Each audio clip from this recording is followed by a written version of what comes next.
Good evening and salutations, my GH fans. I think I'll last.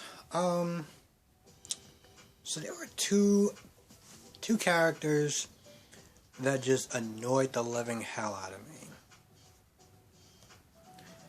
Give you like 5 seconds. I'll give you 10 seconds to sit there and think of who are those two characters that annoyed me today. Well, if you watch this episode, who are two characters that annoyed you?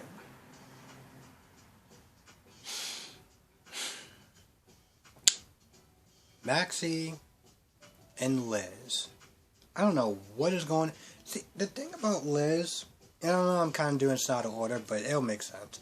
The thing about Liz, and I guess we gotta kind of talk about the scene a little bit. The thing about Liz is that she's spiraling. She is, emotional about Franco and his diagnosis and Jason and everything, and it's a lot, and I get it. But so they're talking in the living room, and Franco's sitting there talking about Peter, hearing voices, hearing Peter's voice being Drew and everything like that, and everything seems like it's really calm, so calm that Liz decided to go and check on Cameron because, he's all upset that Franco's moving out. So he's like, listen, I'm just going to go check on Cam, make sure everything's good and stuff. And she comes downstairs, and they're talking about Peter or whatever. That's what it was. Franco was telling Jason that he confronted Peter, that he was like, hey, listen, I'm hearing your voice in my head or whatever. And Jason was like, well, why would you talk about it? Like, why would you say that for? And, Franco was like, I didn't think it was a big deal. And Liz comes downstairs and gives the most bitchiest attitude. And I was like, what? I'm sorry, where did that come from? Where did that come from? I was dumbfounded at just, I can't even describe it. I'm literally lost for words. So, Franco and Jason talk a little bit, and, Jason's like, listen, you need to sit there and handle your family, take care of your family. I'll take care of everything else. He says something to Liz, and then he walks off. I'm sitting there thinking, Liz, this man was being way too kind to you. Way too kind to you. Jason is a lot smarter than people give him credit for.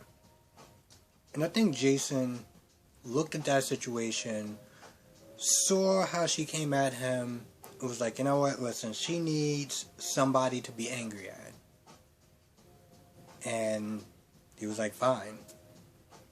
And that's what it really came down to. She decided to use Jason as some sort of emotional punching bag. And bless Jason's heart. I was just like, you are getting way more kindness than you deserve in this scene from him. But you know what? To be honest, Jason's a better man than I am. So we'll just leave it at that. But yeah, she definitely irked my damn nerves. And then at that point, Franco Smith is saying, he has to leave. He packed up his stuff, and Liz is like, I have to go, yada, yada, yada. The boys don't want you to go. I don't want you to go. Did you not hear the part where Franco said that I'm not going to be here if I'm a danger? The fact that he said that he woke up and, he was about to attack Cameron. He was like, what if that was Jake? What if that was Aiden? I mean, well, if that was Jason, if that was Jake, I mean, a bullet to his head, that would have been appropriate. But the point was, he was like, listen, I can't be here. I'm a danger. I need to check in the Shady Brook, make sure I'm good to come back before I'm a danger to anyone. And he left. And, she's upset. And I get that she's crying and stuff like that, but I was like, what are you trying to tell him that it's cool, he can stay, we'll just hope that another incident just doesn't happen? Like,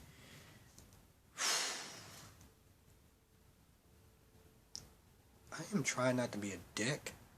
Because I can really say some stuff, but I am trying to be a better person and a lot better of not being petty. So I'm just going to sit there and say that, I'm just not going to sit there and say anything. But yeah, she was upset. And, yeah, that was that. So, damn, we got a lot of people in this episode. We got a lot of people in this episode. So I might miss a couple of people. You know what? Let's talk about the other pain in the ass that actually happened in this episode. You all guessed it. Maxi. Here's the thing about this scene between Maxi and Ulbrich. I felt like I was going back in time and I was watching Maxi and Levi. And of course, the first thing she does when she sees Ulbrich is like, well, what are you doing here? Da da da da da da da da. And Ulbrich pretty much had to show her release papers. But of course that wasn't enough. It was like Maxi was just on this, I'm going to act bitchy for this entire scene. And that's literally what she did. Now, granted, Ulbrich is, telling her, why you shouldn't sit there and marry Peter and stuff like that. And granted, I don't want to sit there and say that wasn't the best way to come at her, but that was the only way that made sense. Like, Ulbrich isn't going to sit there and sugarcoat stuff. She's not going to dance around it. She's just going to sit there and be honest. And Maxi at this point, let's put it this way. When Maxi learns the truth about Peter, and I know this is dickish for me to say, and this is probably not something that Brock TV was saying, because Brock TV is a much kinder man than I am. But when she finds out what kind of person that Peter August is, I'm not going to feel sympathy for her whatsoever. Now, I'm not going to be a dick about it and laugh, but I'm just going to be like, yep, this seems appropriate. But I just have some cake at this point. That's what I'm going to be sitting there thinking, because everyone that you damn near knew since you were growing up have told you about Peter, and you have acted in this defensive, bitchy, nasty way towards damn near every person that's been like, this guy isn't good for you. Calling them quote-unquote haters. Okay, sweetheart. You know what? Some people just have to find out the hard way. And I can't wait to be there when that happens. Because that should be satisfying to me. And yes, I am actually going to sit there and take satisfaction in the fact that her eyes are open and she sees what kind of person that he is. And yeah, she's going to be emotional, she's going to be upset. I'm not going to laugh, and I'm just going to be like, I feel like I'm in the mood for a bucket of ice cream. Yeah, that's going to be a good day. Well, that's going to be a good day for me. I mean, it's hard for me to sit there and feel sorry for somebody who is knowingly doing something like that when people from birth have been telling this girl, this guy is not good for you. So I can't help but feel some sort of satisfaction. I'm not going to laugh, but I'm going to be a dick about it. There's no way of getting around that. What else we got? Everyone's worried about Maxi when she's not at the wedding. And, Britt makes a comment about, Peter's never going to live up to Nathan, and, hopefully she'll run for the hills. And then she talks about the institution of marriage and, how it's, I don't know, not to her liking or whatever. She doesn't like it. And Sam is like, she asks her a question like, are you, like I get the whole Nathan thing, but are you really that cynical? At this point, at some point, I don't remember where, but she picks up the glass and, again, her hand starts shaking, showing us that this condition that she is, that's happening to her is getting worse. She walks off, and she says something snarky and walks off, and both of them just kind of look at it, it's like, oh, yeah, it's typical Brit. Now, Dante was there during this whole conversation. Of course, he didn't really sit there and say too much of, I don't remember what he said. I don't remember it being important, so, this is going to be so out of order. Sam apologizes to, Jordan about, spilling the beans about the whole business thing or whatever. I was sitting there thinking, you shouldn't have, that's not what you should be apologizing for. The fact that you interrupted him, those two, while they were talking, that should be what you should apologize for. But okay, sure, whatever. Jordan says something nice as far as you being a good friend to him. She walks off, and Curtis thanks her for her kind words and stuff like that. So, I mean, listen, Jordan has to be feeling like this cannot be easy for her. I know a lot of people are pretty much like, Jordan deserved everything that she's getting at this point. All the lies, the secrets, the lie about mission, everything. She's getting what she deserves. And yeah, that is true. But again, I mean, no one's perfect. Everyone has made mistakes.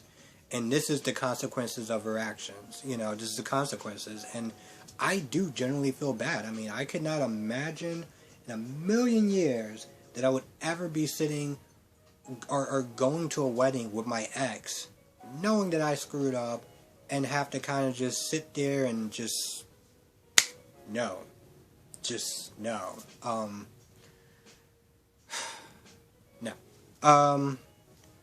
What else happened? So, I don't remember who came in the room first. No, it was Dante. So Dante came in Peter's room, and Peter was like, so was about you firing or whatever, and Dante was like, no, I just want to make sure that you don't hurt Maxi. And he literally was just giving him the third degree, do not hurt her. Lulu's not here to sit there and stand up for Maxi, so I'm gonna be here. Don't hurt her. There was a couple of times that I felt like Dante was going to take out Peter. Okay? I don't remember if the whole complete the mission or whatever was in his head, but a couple of times he just seemed like it just got really tense in the room. Tense. When you're about to see two people fight and you're in that era and you just feel the tension, that's how it was like. So at some point, Valentine walks in, and, Dante's like, alright, well, I kind of said what I said, and he just walks downstairs, and, Peter's like, it's a good thing I fired that guy. That guy's so unhinged, just a danger. Now, I have to sit there and say that I feel bad for Valentine. Okay, I feel bad for Valentine more than I do for Anna. And not just because I don't like her, but Valentine, here's the thing, Valentine gave Peter up to Faison as a baby. As a result, he didn't really have a great childhood. It was actually pretty terrible. Now, although he's been trying to make up for it throughout his adult life, still, this is hard for him because he kind of sees Peter like a son. But he understands that, you've done stuff that's just, it's I can't be a part of this. I can't. I love you like a son, but you are hurting way too many people that are in my life and Anna's life. We just gotta stop it. So this whole time, Peter's talking about how grateful he is and keeping my secrets and just, really being there for me and stuff like that. And I'm like, Valentine, I feel really bad for you. Especially when they hugged, I was like, oh, so bad. I don't remember who walks out the room first. I think it was Valentine. He walks out the room. He has that look in his face that, I'm about to sit there and tell my 8-year-old child that Santa Claus does not exist. And this is not going to be a good night. And that's the look he had on his face. And he called, I think he called Anna. He called somebody. He was like, yep, it's on, or something like that. Now, before he was talking to Anna, and, they both were in agreement that, we gotta do whatever it takes to stop Peter. We gotta find the evidence, because hopefully that's what we're doing, is find the evidence, and not just sitting there saying, hey, Maxi, by the way, Peter is kind of a scumbag, and he did X, Y, and Z, because we all know what's going to happen if that gets out, and Jason will wind up on a bullet in his head. So they're talking, and at some point, they come across Jordan, and Valentine makes up some BS like, oh, well, I still love you, and I still want to be with you, so, you got time for the wedding, bye. And Jordan and Anna talk for a little bit. I don't really remember the basic talk of it was that Jordan was like, listen, I don't know what you and him are up to, but if there's something going on, like, gun-wise, or somebody's in danger or whatever, you gotta let me know. But for some odd reason, she kind of drops the subject, and she's just like, listen, if you're not going to let me know, which is kind of odd, because, aren't you the commissioner? Okay, sure, whatever.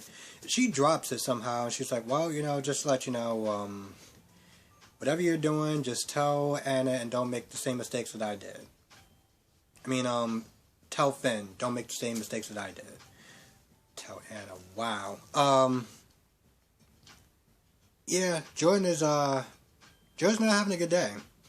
There's a scene where they're talking, Sam, Dante, and Curtis. Now, Sam, Dante, and Curtis. Now, Dante is just like taking a drink, just knocking him back, and even Curtis is like, whoa, slow down, buddy, we got a whole wedding to get through, like, what are you doing? I don't know what the hell is going on with... One second. Yeah, I think that was pretty much about it. There's some quick conversation between Robert and Jackie, because, +1 and everything. And I'm not going to be honest, I'm not going to lie, their conversation didn't really add up to much, except for that Jackie is, cynical of weddings, because, promises and everything like that, and fairy tales and stuff, and then when you really grow up, everything is not exactly how you imagine it, but to be honest. And Robert talks about, if the wedding doesn't happen for Maxi and Peter, he'll pretty much be happy. Nothing really comes of it until when Jackie talks to Gregory. Now, I'm not gonna lie, this scene was... I want to sit there and say it was kind of sad. It was kind of sad, I'm not gonna lie. I felt bad for Gregory. Because at one point Gregory was like, well, is it still an us or whatever? And Jackie just seems like she's like, listen, we're gonna go into this divorce, and I need you to be like we need to be on the same page about this, so that way we can start to heal and move on. And Gregory's like, I love you, but I'm not going to fight you on this. Now, their sons come downstairs, Chase and Finn, and, you can tell the look on Gregory's face, like, he's just not having a good day. And, he escorts Chase over, to get some drinks, get some wine or whatever. And, Chase was upstairs talking to Finn, about Gregory, and how this isn't an easy day for him, weddings and stuff like that, and he's just trying to get through it, and hopefully he still has this hope that him and his mother can get back together. And Finn is like, I don't really know about that. They're adults, they're gonna live their lives. Maybe you should just kind of just you shouldn't take this upon yourself to have that amount of pressure to try to get them back together. Jackie and Finn talk a little bit more about, well, Jackie makes it a point of constantly sitting there, keep talking about, oh, your brother Chase and your brother Chase, and Finn was like, yeah, you keep saying that, but he can also be my son. But you know, they both agree to table it because it's his wedding, you know. So you know, Finn's like, listen, we're just gonna table it for right now, and we'll just get back to that conversation, you know, at a later date. Which, by the way, at a later date, I'm pretty sure Cyrus is probably going to have something to do with those switching of the test, but, you know, just to further the plot or whatever that they're doing. I'm not going to lie, it's amazing how much Maxi is in denial, because Old Brick was like, you know, you came over here to pretty much ask for his blessing, and he didn't give it to you, right? And, you know, Maxi was like, well, he didn't give it to me because he was dead. Now, not that long ago, Maxi was like, said to Nina that she asked for Nathan's approval, and normally she gets like a warm feeling or whatever, but she didn't get it. And you could just tell exactly how much denial that this girl is in. But, yeah. I feel like I missed something. I don't know what I missed, but I feel like I missed something just because there was so many people. And Mac was there, see? I knew I forgot somebody. Which I'm not gonna lie, it's good that he's actually there. I don't know what's going on with Felicia or the actress that's playing Felicia, but Mac is there. And, yeah. Not gonna lie, there's a lot of people, and I feel like I'm forgetting something. I don't know why. But, yeah, if I'm missing something, please write down in the comment section below. With that being said, I'm gonna go. And, I want to thank everyone for watching this review. I know it came out super late. And I know I sound like a broken record, but, moving forward, Tuesday through the rest of the week, I'm actually going to try to do my best to, put out these reviews a lot earlier, or a lot sooner than late. But yeah, I'm gonna sit there and try to get out these reviews a lot sooner. I know I'm doing 2 other reviews, but you know, I enjoy doing this, and you know, seeing that people are watching my reviews, seeing the comments and stuff like that, that is one of the many things that energizes me as far as doing these reviews. Because it's always fun to sit there and talk about characters and kind of break them down and their motivations and what you like and what you don't like and all that good stuff. And, you know, at the end of the day, these are just my opinions, and I want to make that very clear, because when I first started, let's just sit there and say, when I was watching Days, there were some people that was not happy about me digging into their favorite characters. But, you know, again, this is just my personal opinion. I know some people like Maxi and yada yada yada, and sometimes I can be kind of a dick to her. Well, I can be a dick to Nina, but you know, I always enjoy reading the comment section, even when I'm at work when I'm not supposed to be on my phone. I'll still sit there and read the comment section. So I want to thank everyone for writing comments and just watching and, you know, giving your opinions. And I appreciate just, you know, everyone coming to my channel, even when Brock TV does his reviews way earlier than mine. But yes, thank you. So, be safe, everyone. I will catch everyone in the next review.